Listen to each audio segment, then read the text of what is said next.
नमस्कार, मैं हूं मृत्युंजय चौहान और आप इस वक्त मेरे साथ देख रहे हैं एसपीएन 9 न्यूज। कानपुर हिंसा, जहां पर ऐसा देखा गया कि दो समुदाय आपस में इसलिए भिड़ गए क्योंकि बाजार बंद कराना था। और बाजार बंद क्यों कराना था?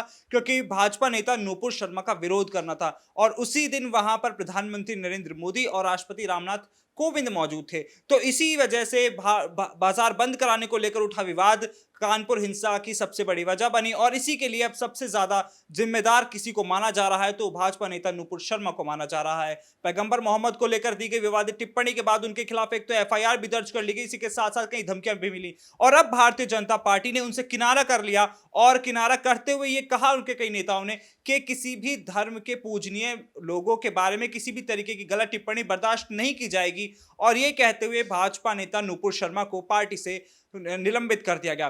तो आखिरकार बीजेपी ने ये फैसला लेने में देरी की है, बहुत सोच समझ के फैसला लिया है, या बीजेपी वक्त ले रही थी कि क्या फैसला लेना है? इसी सभी तमाम बातों के लिए मेरे साथ मौजूद है मेरे खास सहयोगी दीपक और कशिश। तो मैं सबसे पहले कशिश से सवाल पूछना चाहूंगा कि कशिश, जिस तरीके से नूपुर शर्मा को अभी देखिए अब निलंबित कर दिया गया है, क्या उनका निलंबन सही है? क्योंकि हम अक्सर टीवी डिबेट्स में देखते हैं कि कोई भी आके कुछ भी कहकर चला जाता है, चाहे सपा के नेता हो, कांग्रेस के नेता हो, लेकिन नूपुर शर्मा के खिलाफ ही एक्शन क्यों? और नूपुर शर्मा के की वजह को देखते हुए इतना ज्यादा हंगामा क्यों देखने को मिला?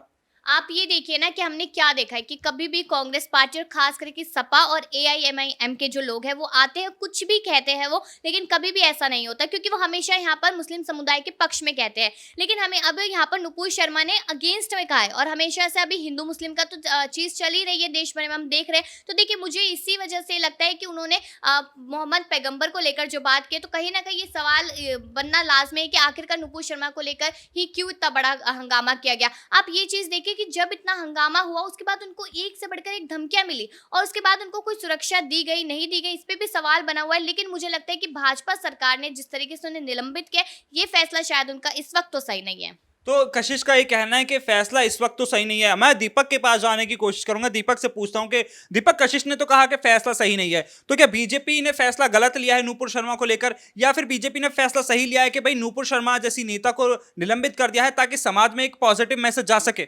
अगर इस समय देखें तो बीजेपी जिस तरीके की राजनीति कर रही है वो हर समुदाय को साथ लेकर जाना चाहती है। तो उनके पीछे का मकसद अभी बहुत बहुत कह सकते हैं मचा बवाल जो था अलग अलग जगहों पर धार्मिक संप्रदाय को लेकर, कि जहां पर हिंदू मुस्लिम वर्सेस मुस्लिम खड़े हो गए थे आजान वर्सेस हनुमान चालीसा के पाठ को लेकर, तो वो वहां से काफी बातें निकलकर सामने आई। लेकिन जो नुपुर शर्मा ने बात छेड़ दी वो सभी को काफी चुभती नजर आई और बीजेपी खुद बड़ा एक्शन ले रही है, ये सबसे बड़ा सवाल खड़ा होता है। क्योंकि बीजेपी की बात करें तो बीजेपी ऐसी पार्टी रही है जहां से कई नेता निकलकर हिंदुत्ववाद को बढ़ावा दिए थे और इन्होंने काफी सांप्रदायिक मामले को लेकर बातें रखी थी, लेकिन तब उस पर कठोर एक्शन नहीं लिया गया था। लेकिन जब नुपुर शर्मा कुछ बातें कहती हैं, हम यहाँ किसी का नाम नहीं लेंगे, लेकिन नुपुर शर्मा की बात करें तो बीजेपी ये बयान देते हुए कहती है कि हम सभी धर्मों का सम्मान करते हैं, इसी वजह से नुपुर शर्मा पर ये बड़ा एक्शन उठा रहे हैं। नवीन जिंदल को लेकर भी कुछ बातें सामने आ रही है यहाँ पर लगातार। तो रविवार को जो ये बड़ा एक्शन लिया गया, इस पर जनता जानना चाहती है कि अगर आपने बड़ा एक्शन लिया तो कई और जो बयान थे उनके खिलाफ भी तो एक्शन लेना बनता था। देखिए, अकबरुद्दीन ओवैसी जो एएमआईएम के अध्यक्ष असदुद्दीन ओवैसी के छोटे भाई हैं, जब वो कहते हैं कि भाई सिक्योरिटी हटा लीजिए फिर हम देखते हैं कि क्या हो सकता है, उस पर तो कोई बड़ा एक्शन नहीं लिया जाता। ऐसा उन्हें तो पार्टी से नहीं निकाला ना, असदुद्दीन ओवैसी उसके बारे में कोई बात कहते हैं, लेकिन यहाँ बीजेपी ने एकदम से एक्शन ले लिया है।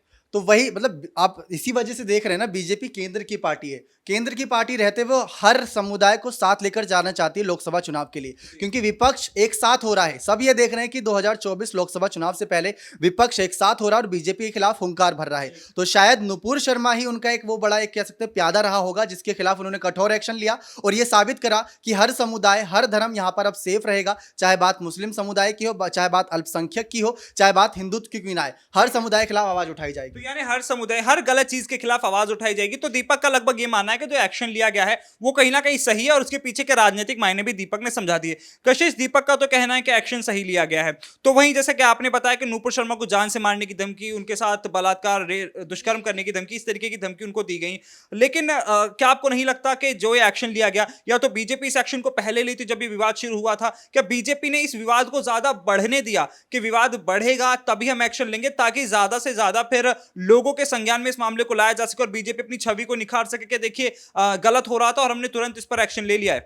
देखिए मुझे ऐसा लगता है कि दीपक ने अपनी बात जिस तरीके से रखी है उसको भी सही माना जा सकता है, क्योंकि यहाँ पर बीजेपी अपनी जो इमेज है वो बेहतर बनाना चाहती है आने वाले चुनावों को लेकर। लेकिन अगर मैं नुपुर शर्मा को लेकर यहाँ पे बात करूँ तो आप ये देखिए वो महिला है और जिस तरीके से उन्हें बैक टू बैक धमकियां यहाँ पर मिल रही है और पार्टी से उन्हें निलंबित कर देना, ये मुझे लगता है कि बीजेपी ने इसलिए गलत किया क्योंकि इस वक्त नुपुर शर्मा को जरूरत है पार्टी के साथ की और यहाँ पर पार्टी उनका साथ नहीं दे रही है। तो ये कारण मुझे यहाँ पर लगता है कि पार्टी यहाँ पर पिछड़ती यानी नजर आप कह आएगी। रहे हैं कि पार्टी को उनका उनका साथ निभाना चाहिए था इस वक्त में, लेकिन ये पार्टी ने तो ये बयान भी दिया है कि भाई किसी भी धर्म के पूजने के बारे में कोई भी ऐसी बात बर्दाश्त नहीं की जाएगी।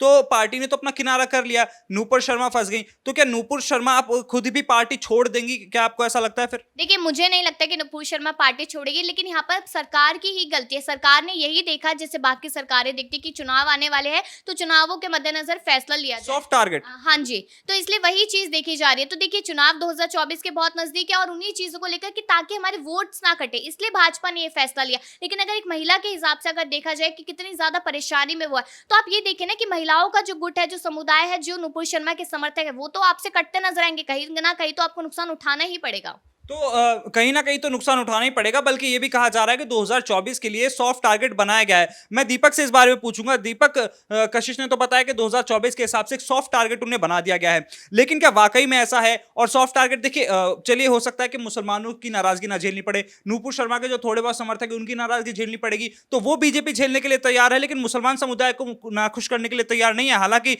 ज्ञान मैपिंग का मुद्दा अभी भी चल रहा है देश में।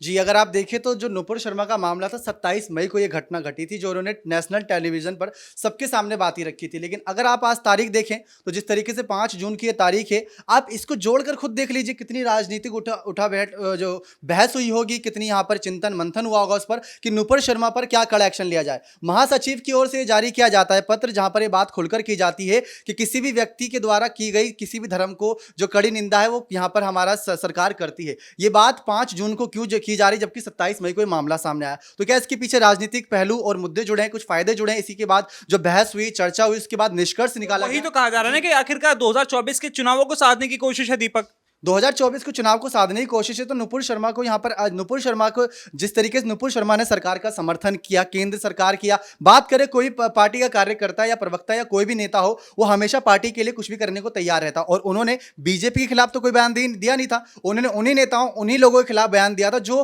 पहले ही दूसरी धर्मों को बहुत कुछ भला बुरा कहते हैं। ये हकीकत है, जैसे कि आपने बताया एआईएम नेता, वो कुछ भी कह जाते तब उनके खिलाफ कोई कार्रवाई नहीं होती। तो उन्होंने तो सिर्फ उस सवाल का जवाब दिया होगा ना उस वक्त। लेकिन यहाँ पर बीजेपी ने भी किसी का नाम ना लेते हुए यहां पर नुपुर शर्मा पर कड़ा एक्शन लिया है। तो नाम ना लेने की राजनीति एक अलग चले, ताकि नुपुर शर्मा को भी ठेस ना पहुंचे और यहां पर लोकसभा चुनाव की भी तैयारी हो जाए, ताकि नूपुर शर्मा को भी ठेस ना पहुंचे और चुनावों की भी तैयारी हो जाए। हमारे दोनों सहयोगी ने बहुत बारीकी से हर एक पहलू के बारे में समझाया कि हर जरूरी नहीं जैसा दिखे वैसा हो, और जिस तरीके से कानपुर में इस वक्त लगातार बवाल मचा हुआ है इस चीज को लेकर, और कहीं ना कहीं जिस तरीके से बीजेपी ने जो एक्शन लिया है वो एक मायने में सही भी ठहराया जा सकता है, ताकि जनता के बीच में एक पॉजिटिव मैसेज जाए। लेकिन नूपुर शर्मा के पर्सपेक्टिव से अगर उस चीज को देखा जाए तो कहीं ना कहीं बीजेपी को नुकसान तो खैर उठाना ही पड़ेगा।